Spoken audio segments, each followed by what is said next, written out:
Hello everybody, my name is Joshua Colson. I'm the owner of Warrior Poet. We're just going to talk a little bit about product descriptions, some of the different apparel series that we've created. I think by virtue of you clicking on this link, you want to know about the shirts. So I'm just going to describe each and every one of them here. So we're first of all talking about our signature series. About is called Victory and Truth. The design we're going to discuss is called Vanitas.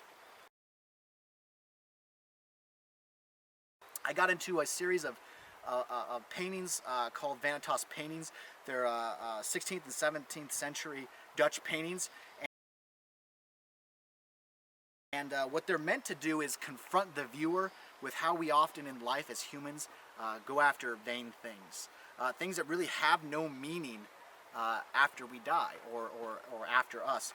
And these paintings would often have, stacks of gold. They'd have fruit in fruit baskets, but the fruit's rotting. It kind of tells the person that, beauty and youth, they're fading. Gold, really, what does it profit? It's really just a metal. It has value in this life, but after this life, really, what is it? There would be symbols of like a candle that had been extinguished, and there'd be smoke rising off the candle. It was to tell people, that your life is like a vapor, So there'd be these different symbols to confront people with the inevitability of death and the hereafter, and to really confront them and say, hey, what are you doing today that matters? So the design of Vanitas is that it has 4 symbols of the Vanitas paintings. It has a feather, which is to tell you that, hey, your life is but a feather on the weight of human history. And then it also has a vapor, like Scripture says, your life is but a vapor. It just doth vanish away. And then it also has it has life written in cursive, and then there's this strand that goes across the shirt. And that's the strand of life. It's so easily broken with just the slightest bit of carelessness. And then there's sand that's dribbling off of and falling from life. And it's like time's always passing, It's something that once it's gone, like sand in your hand, it's gone. It falls away from your control. So, and then the sand forms this Latin phrase, memento mori.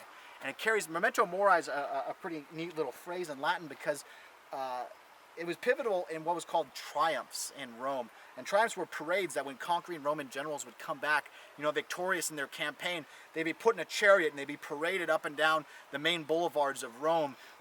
And riding with them, which is kind of a unique story, riding with each general was a slave. And he would ride with them. And as he's pulling up, to the Senate to be crowned and given his wreath and saying, hey, you've done great things for Rome. And he'd be given this symbol. And he feels like a god because everyone's yelling out his name. And he feels like, he is, the main event. But right as he's about ready to get his wreath, and he's about ready to ascend these steps, this slave would step up to him and whisper in his ear, memento mori, which is to say, remember that you must die.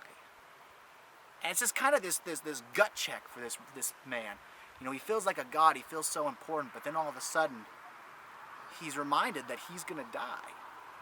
And not only is he just going to die, but he's going to die in the exact manner like this slave is going to die. Weak and feeble, and that things are uncertain. So he's reminded that he doesn't want to live for pride, for arrogance, for wealth, for any of these things. He needs to live for something more. And that's really what it's all about. And so it's kind of this reminder, that life is fleeting, do things that matter.